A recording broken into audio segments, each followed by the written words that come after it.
அஸ்ஸலாமு அலைக்கும். இந்த சாதம் வந்து குழந்தைங்களுக்கு லஞ்ச் பாக்ஸ் கட்டுறது, வீட்ல இருக்க குழந்தைங்களுக்கு கொஞ்சம் மைல்டான காரத்துல நல்லா சாப்பிட்டா எப்படி செய்றதுன்னு பார்ப்போம். அதுக்கு மசாலா வந்து 1 கிளாஸ் பிரியாணி அரிசி தான் போட்டிருக்கேன். நீங்க எந்த அரிசி வேணாலும் போட்டுக்கலாம். இது கொத்தமல்லி சேர்த்து செய்றதுனால பிரியாணி அரிசி போட்டேன். அது 1 கிளாஸ் அரிசியை சுத்தம் பண்ணிட்டு தண்ணி ஊற்றி கொஞ்சம் ஊற வச்சிடணும். அதுக்கு நம்ம அதில் சேர்க்கறதுக்கு வந்து கொத்தகறி கொஞ்சம், 1 கிளாஸ் அரிசிக்கு ஒரு வெங்காயம், கொஞ்சம் இஞ்சி பூண்டு, புதினா கொத்தமல்லி நல்லா பொடியாக இருந்தது, எல்லாமே நல்லா பொடியாக இருந்துச்சுக்கணும். அது மாதிரி பீன்ஸு, கேரட்டு, தக்காளி வரணும், எல்லாமே பொடியாக அரிஞ்சு வச்சுக்கிட்டு எதையுமே எடுத்து தூர போடுற மாதிரி இல்லாமல் அப்படியே பிள்ளைங்களுக்கு கொடுக்குற மாதிரி எதுவும் வேஸ்ட் பண்ணாமல் எல்லாமே பொடியாக அரிஞ்சிட்டோம்னா நம்ம எதுவுமே தனியாக வாயில் தின்படாது, அந்த சோறோட சாப்பிட்டா இருந்துடும். அதுக்கு தாளிக்கிறதுக்கு வந்து கொஞ்சம் ஆயில், 1 ஸ்பூன் நெய் விட்டு பட்டை, ஏலக்காய், கிராம்பு போட்டு தாளிச்சிடணும்.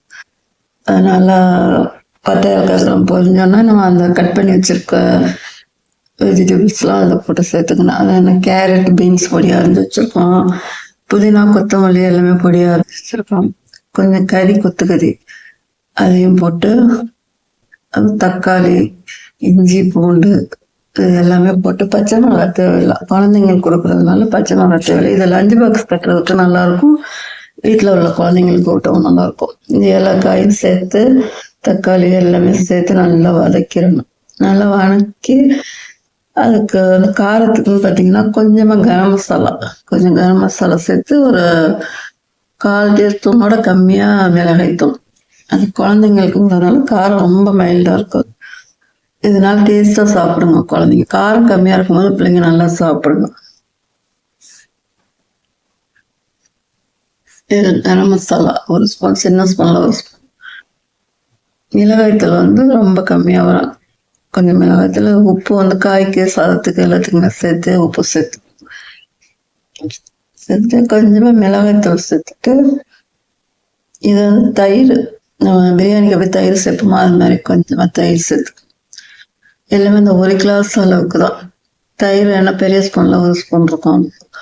லெமன் அது மாதிரி 2 ட்ராப் லெமன் சேர்த்து, அது அந்த லெமன் டேஸ்ட்டு தயிர் டேஸ்ட்லாம் நல்லாயிருக்கும், சோறு சாஃப்டாக இருக்கும்.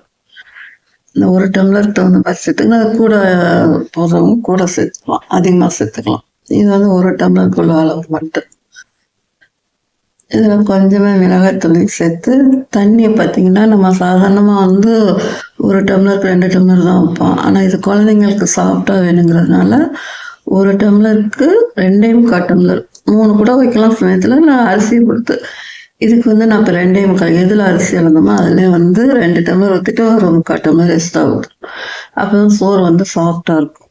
நல்லா தண்ணி கொதிக்கும் போது நம்ம ஊற வச்ச அரிசியை வந்து வடிகட்டிட்டு அதில் சேர்த்துக்கணும்.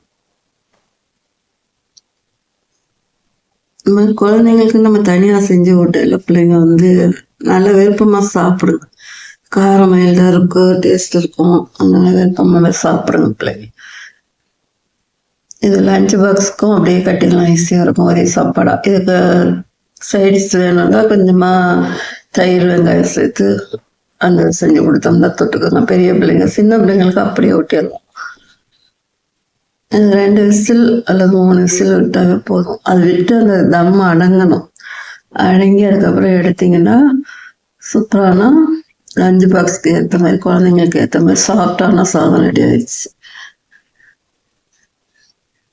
இதனால சாஃப்டாக இருக்கும், பிள்ளைங்களுக்கு ஊட்ட நல்லாயிருக்கும். பாக்ஸில் வச்சாலும் மதியம் வரைக்கும் ரொம்ப இறுக்கமாயிடாமல் நல்லாயிருக்கும். சாஃப்டாக இருக்குல்ல, நம்ம தண்ணி அதிகமாக கொடுத்து செஞ்சதுனால சாஃப்டாகவே இருக்கும். சூப்பரான சாதம் ரெடி ஆயிடுச்சு. பிடிச்சிருந்தா சப்ஸ்கிரைப் பண்ணுங்க, ஷேர் பண்ணுங்க, லைக் பண்ணுங்க, கமெண்ட் பண்ணுங்க.